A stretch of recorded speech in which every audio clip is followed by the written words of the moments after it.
십자가는 가장 끔찍한 사형도구였습니다. 교수형이나 총살형은 한순간만 두렵고 고통을 참으면 되는 거지요. 근데 십자가형은 오랜 시간 동안 고통을 느끼면서 죽어가는 것입니다. 로마가 온 세계를 지배하고 있을 때에 로마에 반역하는 사람들을 가장 잔인한 방법으로 어떻게 죽일 수 있을까를 고안해 낸 것이 바로 십자가형이었습니다. 그 십자가에 예수님이 죽으셨습니다. 우리 때문에 죽으셨습니다. 우리가 대신 받아야 될 형벌을 예수님이 대신 받으시고 죽으시고 우리를 구원하신 것입니다. 이것만큼 우리를 더 감격스럽게 하는 말씀은 없습니다. 그런데 자주 그 말씀을 듣다 보니까 우리 심령이 무디어지고 있는 것이 문제입니다. 너무 익숙해진 것입니다. 익숙해지면 당연하게 생각을 합니다.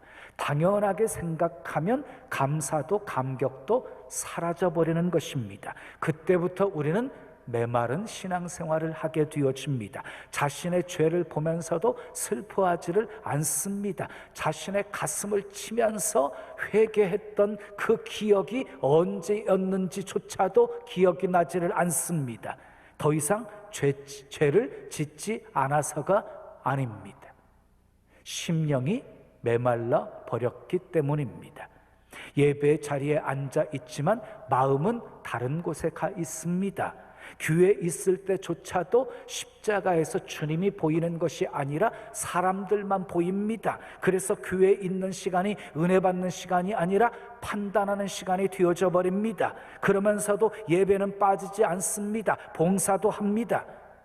이제 막 예수님을 믿고 은혜 속에 살아가는 사람들은 제가 무슨 말을 하는지 잘 이해가 되지 않을 수 있습니다. 그러나 예수 믿은 지 3년이 지나고 5년이 지나고 10년이 지난 사람들은 지금 저의 이야기가 듣기 불편할지는 모르겠지만 충분히 동의할 수밖에 없을 것입니다. 어쩌면 지금 기쁨도 눈물도 잊어버린 채 형식적이고 의무적으로 신앙생활하고 있는 사람들이 있을지 모르겠습니다. 자, 이것이 바로 요한계시록에 나오는 사대교회와 같은 신앙의 삶인 것입니다. 예수님께서 사대교회를 향해서 이렇게 말씀하셨습니다. 내가 살았다고 하는 이름은 가졌으나 죽은 자로다 하고 말씀했습니다. 그리스도인이라고 하는 이름은 갖고 있습니다. 예배도 드립니다. 기도도 합니다. 나름대로 봉사도 합니다. 헌금도 합니다. 겉으로 볼 때는 별 문제가 없는 것 같습니다. 그런데 예수님은 죽었다라고 말씀합니다. 구원의 기쁨도 없습니다. 죄에 대한 슬픔도 없습니다. 십자가를 바라보아도 아무것도 느껴지지를 않습니다. 입술로는 감사 그리고 사랑의 고백을 하는데 마음은 차갑습니다. 죽은 것입니다. 그러면 어떻게 해야 할까요? 자, 실상 죽어있는 사대교회를 향해서 예수님께서는 이렇게 처방의 말씀을 주셨습니다. 요한계시록 3장 3절 함께 읽습니다. 시작. 그러므로 내가 어떻게 받았으며 어떻게 들었는지 뭐하래요? 생각하고 지켜 회개하라. 만일 일깨지 아니하면 내가 도둑같이 이르리니 어느 때에 내게 이르는지 내가 알지 못하리라 그랬어요. 먼저 어떻게 받았는지를 생각하래요. 어떻게 들었는지를 생각을 하래요. 다시 말해서 처음 깊이 체험했던 은혜를 생각하라는 것이에요. 그때는 어떠셨습니까? 벅차오르는 감격을 뭐라고 표현할 수 없지 않았습니까? 세상 모든 것을 다 준다고 해도 결코 바꿀 수 없는 기쁨이 있었습니다. 그리고 놀라운 평안이 있었습니다. 지금 죽는다 해도 조금도 두렵지 않는 그런 평안이었습니다. 주님께서 나 같은 죄인도 용서하셨기에 용서하지 못할 사람이 없었습니다. 주님이 나 같은 죄인도 사랑하셨기에 사랑하지 못할 사람이 없었습니다. 세상 부러운 것이 없었습니다.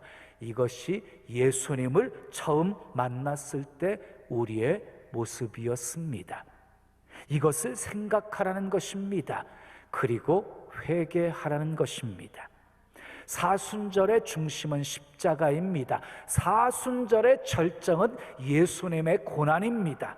오늘 본문을 기록한 이사야 선지자는 주전 8세기 때의 인물입니다. 그러니까 예수님보다 700년, 800년 앞서 있었던 사람입니다. 그럼에도 불구하고 이사야 선지자는 성령의 감동을 받으셔서 예수 그리스도께서 어떻게 고난받으시고 십자가에 죽으실 것을 너무너무 생생하고 분명하게 보고 있었던 것입니다. 그래서 이사야는 이렇게 선포합니다.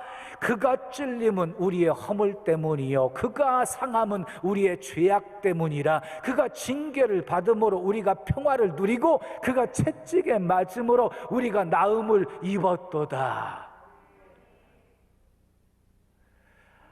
세기적인 음악가였던 핸델은 메시아를 작곡하면서 큰 은혜를 체험하게 되어집니다. 이사야 53장을 작곡하다가 그만 붓을 놓고 시간 가는 줄도 모르고 식사 시간인 줄도 모르고 한없이 울었습니다. 식사 시간을 알려주는 하인을 향해서 이렇게 핸델은 말합니다. 나는 지금 세상 죄를 짊어지고 가는 하나님의 어린 양을 보고 있어. 그렇게 작곡한 핸델의 곡 메시아는 지금도 전 세계인을 감동시키고 있습니다. 오늘은 예수님이 우리 때문에 어떤 고통을, 어떤 고난을 받으셨는지를 살펴보면서 함께 은혜를 나누려고 합니다. 첫째 따라하겠습니다. 우리 때문에 버림당하는 고통을 받으셨습니다. 여러분, 사람이 누군가로부터 버림을 받는다는 것만큼 고통스러운 일은 없습니다. 그것도 사랑하는 사람에게, 믿었던 사람에게 버림을 받는다고 하는 것은 이루 헤아릴 수 없는 고통일 것입니다. 그런데 예수님은요, 죄 없이 사람들로부터 버림을 받으셨습니다. 그것도 아주 참혹하고 비참하게 버림을 받으셨습니다. 3절 말씀 함께 읽습니다. 시작. 그는 멸시를 받아 사람들에게 버림을 받았으며 간고를 많이 겪었으며 질고를 아는 자라. 마치 사람들이 그에게서 얼굴을 가리는 것 같이 멸시를 당하였고 우리도 그를 귀히 여기지 아니하였도다. 예수님은 멸시를 받으시면서 버림을 당하셨습니다. 자, 빌라도가 예수님에게서 죄를 찾을 수 없자 살려주기 위해서 유대인들을 향해서 이렇게 물었습니다. 내가 누구를 너희에게 놓아주랴? 바나바를 놓아주랴? 바나바는 살인강도였어요. 바나바를 놓아주라? 아니면 예수 그리스도라고 칭하는 예수를 놓아주랴? 그랬더니요, 백성들이 소리쳐 외칩니다. 이 사람을 없이 하고 바라바를 우리에게 내어주소서. 그러면 이 사람을 어떻게 하랴? 그랬더니 또 무리들이 소리칩니다. 십자가에 못 박으소서. 예수님은요, 살인 강도보다 더 못한 취급을 받으신 것입니다.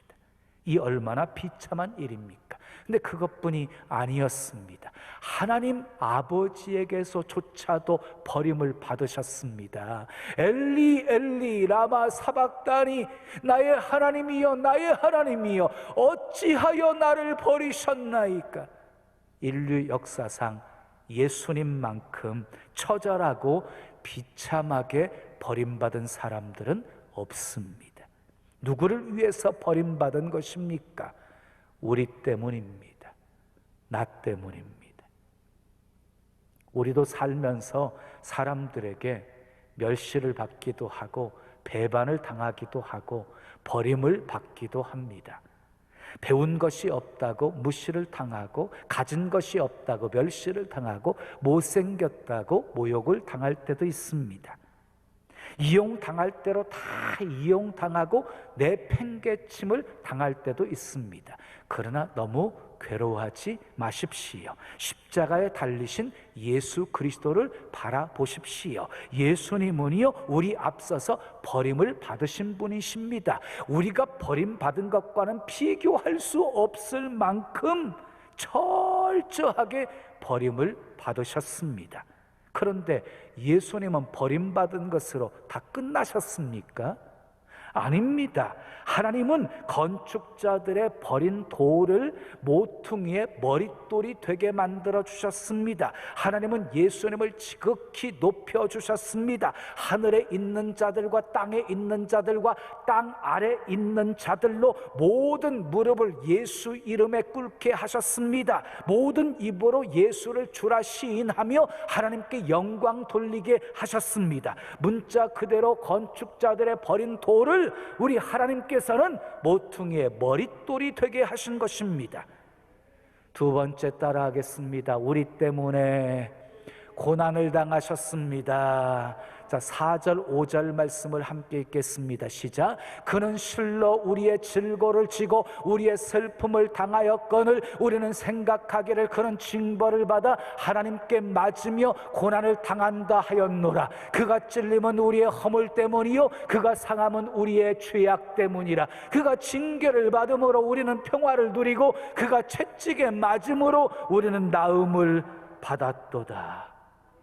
이 짧은 두 구절 속에서요, 우리라고 하는 말이 7번이나 반복되어지고 있습니다. 우리 때문에 고난받으셨다고, 우리의 질고를 지고 우리의 슬픔을 당하였거늘 우리는 생각하거늘 우리의 허물 때문이요 우리의 죄악 때문이라. 우리가 평화를 누리고 우리는 나음을 받았도다.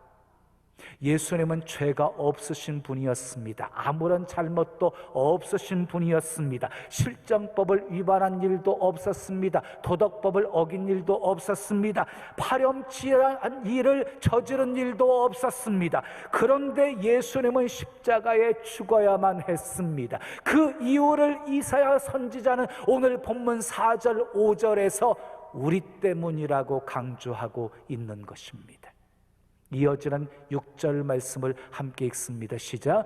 우리는 다 양 같아서 그릇 행하여 각기 제 길로 갔거늘 여호와께서는 우리 모두의 죄악을 그에게 담당시키셨도다 그랬어요. 구약시대에는 인간이 죄를 짓잖아요. 속죄함을 받는 비결은 짐승이 우리를 대신해서 피를 흘려 죽어야만 했던 거예요. 자, 그런데 요한복음 1장 29절을 보면 예수님을 가리켜서 세상 죄를 지고 가는 하나님의 어린 양이라고 표현하고 있어요. 예수님은 친히 어린 양이 되셔서 우리를 대신해서 십자가에 죽으심으로 우리의 모든 죄를 사해 주셨고 우리를 죄에서 구원해 주신 것입니다. 예수님은 우리 때문에 고난을 당하셨습니다. 그런데 여기서 우리가 확인해야 될 것이 있습니다. 우리 때문에, 우리는 누구입니까? 바로 나입니다. 나를 위해 고난을 받으신 것입니다. 나를 위해 죽으신 것입니다. 나를 위해 손과 발 찢기신 것입니다. 손과 발 날 위해 찢기셨네. 왜 날 사랑하나. 고난을 당하여 구원했네.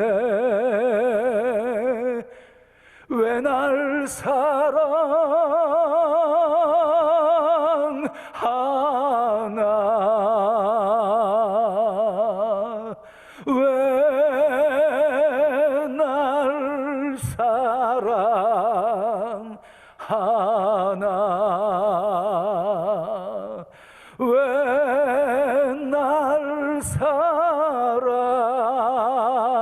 하나.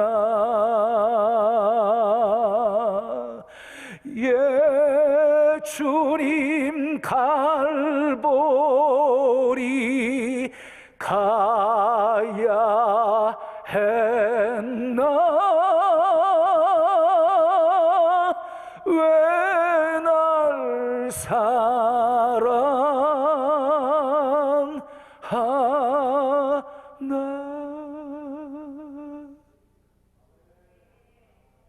사랑이 죽게 했습니다. 사랑이. 세 번째 따라하겠습니다. 우리 때문에 견디기 어려운 고통에도 침묵하셨습니다. 4절을 보면 질고를 치고 슬픔을 당했다고 했고, 5절을 보면 찔리고 상하고 징계를 받고 채찍에 맞았다고 했습니다. 그리고 7절에 보면 곤욕을 당했다고 했고, 8절을 보면 신문을 당하고 끌려갔다고 했습니다. 죄가 있어서 창에 찔리고, 죄가 있어서 매를 맞고, 죄가 있어서 신문을 당하고 끌려갔다면 할 말이 없습니다. 근데 예수님은 죄가 없으신 분이십니다. 그런데 온갖 수모와 멸시와 천대와 고통을 다 겪으셨습니다. 우리 때문에. 대부분 사람들은 두 가지 경우에 화를 내고 그리고 난폭해진다고 합니다. 하나는 자존심이 상했을 때입니다. 자존심 건드리면 부부 사이에도 싸우고, 형제와도 싸우고, 친구들과도 싸웁니다. 또 하나는요, 억울한 누명을 썼을 때입니다. 이럴 경우에도 가만히 있지 않습니다. 막 소리칩니다. 덤빕니다. 그리고 싸웁니다. 그런데 예수님은 어떻게 하셨습니까? 가시관과 목과 창에 찔렸습니다. 군인들이 갈대로 머리를 치면서 침을 뱉었습니다. 무거운 십자가를 짊어지고 갈보리 언덕을 오를 때에 군인들이 채찍으로 내리쳤습니다. 내가 만일 하나님의 아들이거든 자기를 구원하고 십자가에서 내려오라. 비웃음과 조롱을 당하셨습니다. 십자가에 매달고 발가 바뀐 채 수치심을 건드렸고 자존심을 자극했습니다. 그런데 예수님은 어떻게 하셨습니까? 본문 7절 말씀을 함께 읽겠습니다. 시작. 그가 곤욕을 당하여 괴로울 때에도 그의 입을 열지 아니하였으며 마치 도수장으로 끌려가는 어린 양과 털 깎는 자 앞에서 잠잠한 양같이 그의 입을 열지 아니하였도다. 곤욕을 당해서 괴로울 때도 입을 열지 않았습니다. 마치 도수장으로 끌려가는 어린 양과 같이 털을 깎는 자 앞에서 잠잠한 양같이 입을 열지 않았습니다. 철저하게 침묵하셨습니다. 그 결과 어떻게 되었습니까? 5절, 6절 말씀을 함께 읽겠습니다. 시작. 그가 찔림은 우리의 허물 때문이요 그가 상함은 우리의 죄악 때문이라. 그가 징계를 받음으로 우리는 평화를 누리고 그가 채찍에 맞음으로 우리는 나음을 받았도다. 우리는 다 양 같아서 그릇 행하여 각기 제 길로 갔거늘 여호와께서는 우리 모두의 죄악을 그에게 담당시키셨도다. 우리 죄 문제를 해결해 주셨습니다. 그리고 징계를 받으심으로 우리에게 평화를 주셨습니다. 채찍에 맞으심으로 우리에게 나음을 주셨습니다. 그러니까 우리 주님은요, 우리의 죄만 대신 짊어지는 게 아니, 우리 연약함까지도 다 짊어지셨어요. 그래서 다 치유해 주셨다는 거예요. 육신의 병만이 아닙니다. 예수님이 채찍에 맞으심으로 우리의 병든 마음도 우리 병든 영혼도 고쳐 주셨습니다. 아멘. 제가 목회를 하면서 느끼는 것은요, 상처받은 성도들이 너무너무 많다는 거예요. 근데 이상한 게 있어요. 상처받은 사람들은 너무 많은데요, 상처 준 사람은 없네요. 많은 사람들은 자신의 상처를 감추면서 살아갑니다. 상처받았다는 사실들을 상대방이 알까봐, 알면 창피할까 봐서 아무렇지도 않은 척 감추며 삽니다. 감추면 살수록 더 상처는 깊어집니다. 상처가 깊어질수록 분노만 커집니다. 그리고 그 분노는 만만한 사람을 만나면 결국 폭발하게 되어지는 것입니다. 그래서 남편은 아내에게 폭발합니다. 아내는 첫째에게 폭발합니다. 첫째는 둘째에게 폭발합니다. 둘째는 막내에게 폭발합니다. 막내는 강아지에게 폭발합니다. 육신의 상처는 약을 먹고 바르면 낫는데 마음의 상처는 어찌합니까?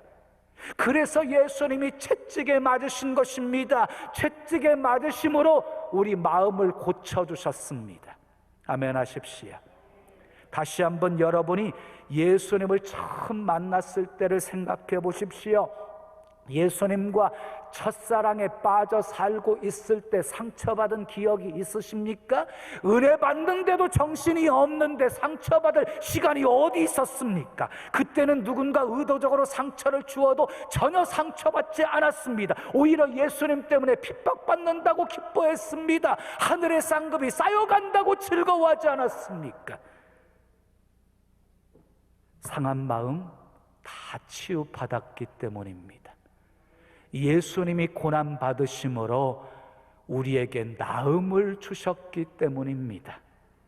그리고 하나님은요, 나음뿐만이 아니라 우리에게 평화를 주셨습니다. 평화를.